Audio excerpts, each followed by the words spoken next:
November 9th, 1965, the largest blackout in history occurred. The Northeast power system broke up 4 seconds after the initial disturbance, and 30 million people were without electricity for as long as 13 hours, representing a good chunk of the U.S. eastern seaboard.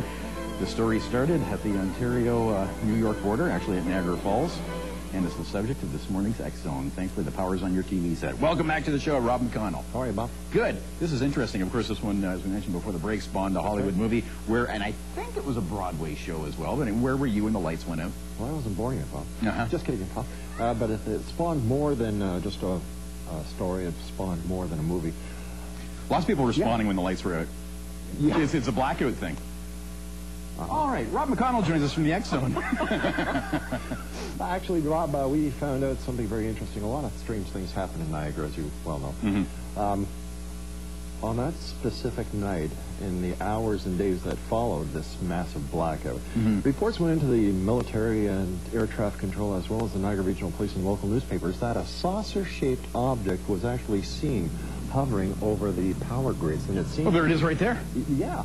And it was so funny, when Luke and I were out shooting this footage, it seemed that that black helicopter, it had no markings, was actually following the CHTV news van. So Luke said, my God, Rob, let's get out of here. So we did. But the interesting part is November is a very strange month, especially in the Great Lakes Triangle. We have November the 9th, 1965. We have this massive blackout where a UFO was seen over the power grid at the Beck Dam. Then we go to November the 10th, 1975, 10 years later, when the Edmund Fitzgerald sank with a UFO being tracked over Lake Superior by NORAD. That's the same night that Travis Walton returned from Fire in the Sky. It's also the same night that the animals bolted their cages at Marineland in Niagara Falls, and 2 bison had to be shot on the QEW. We go 10 years to November the 11th, 1985. That is the day in history when there were more UFOs reported than any other time in history. Then we go to November the 12th, 1995, the day when there were the most reported cattle mutilations in history. My question to you, Bob, is what's going to happen November 13th, 2005? Very interesting connection. Very interesting. And tonight's a very special night in Niagara.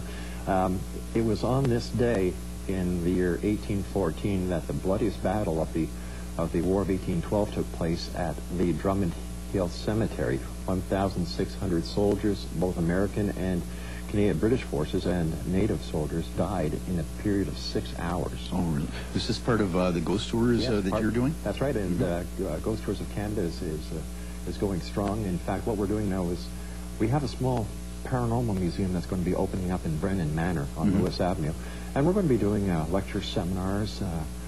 People will be able to come in and fantastic. You can book at that website address, and you can find out more about today's subject as well through Rob McConnell, who appears online and, of course, on our show, CH Morning Live. That thing was big, though. I remember Lyndon Johnson actually issued a decree and actually an immediate inquiry to the powers that be within the Hydro Commission in the U.S. to find out what happened, and he made all these resources available.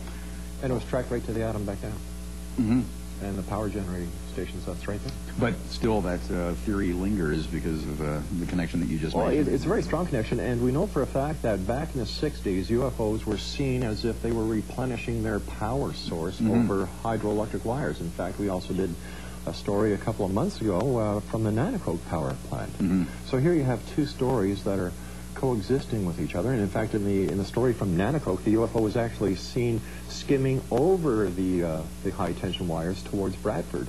So maybe they'll be back in 2005 for more power. Actually, no. Recently, they've been seen over water, intaking water and dispelling water, as if feeding or cooling off a nuclear reactor. It's as if they're trying to tell us how to progress in our own technology. First, they're using this through you, through me.